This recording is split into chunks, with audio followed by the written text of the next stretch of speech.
So हे guys good morning. आमचं मंगू पण आज लवकर उठले आणि पहिलाच उठल्या ब्रेडचं पॅकेट घेतले, कारण की तिला आज ब्रेड खायची इच्छा होती. तर ब्रेड मागवून घेतलेलं आणि ते चंगू पण उठला आणि उठूनच पहिला बॉल खेळायला लागला आहे.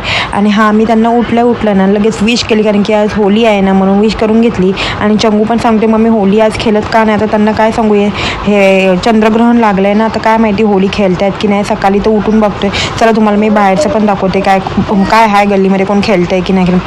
तर बघा तुम्ही, गल्ली पण एवढं शांत आहे. आज कोणच होली वगैरे काय खेळणार नाही आहे वाटतं. कोण खेळणार आहे की नाही माहिती नाही. चला आपण गरमागरम चाय आणि मस्त असा ब्रेड रोस्ट केलेला आहे, नाश्ता करून घेऊया. होली खेळतात की नाही बघता 1 वाजून गेला आणि सासूबाईंनी फोन केलेला आणि सांगितलं की 3च्या अगोदर तू जेवण वगैरे बनवून घे आणि पोरांना पण भरवून वगैरे 3च्या नंतर काय खायचं नाही 7 वाजेपर्यंत. तर माझी अशी घाई उडले ना, जेवण माझं अजिबात झालं नव्हतं आणि ते भांड्याचा पण रिगाडा पडलाच होता. आणि फटाफट मी सुपर मॉमचं लुक घेतला आणि आंघोळ करून घेतली आणि चंगूमंगूंना पण आंघोळ करून घेतली. आणि ते करताना 2 वाजून गेले.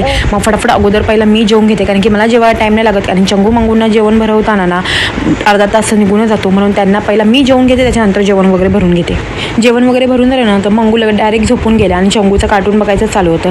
आता काय करायचं, काय हाय नाही तर काय करणार. मग मी विचार करते थोडा रेडी होते आणि थोडेफार कॉमेडी व्हिडिओ बनवून घेते. आणि 7च्या नंतर ना मी 7:30ला बत्ती लावते. ते पण मी विचार करतो लावू की नको. नंतर बघितलं आजूबाजूला सगळे लावत होते, मग मी पण लावून घेते आणि संध्याकाळच्या जेवणाला लागते. आणि एक गोष्ट सांगू का, मला आत्ताना जेवण बनवणं एवढं गरम होते आणि मी पूर्ण बॉटल संपवून टाकते जेवण बनवता पूर्ण.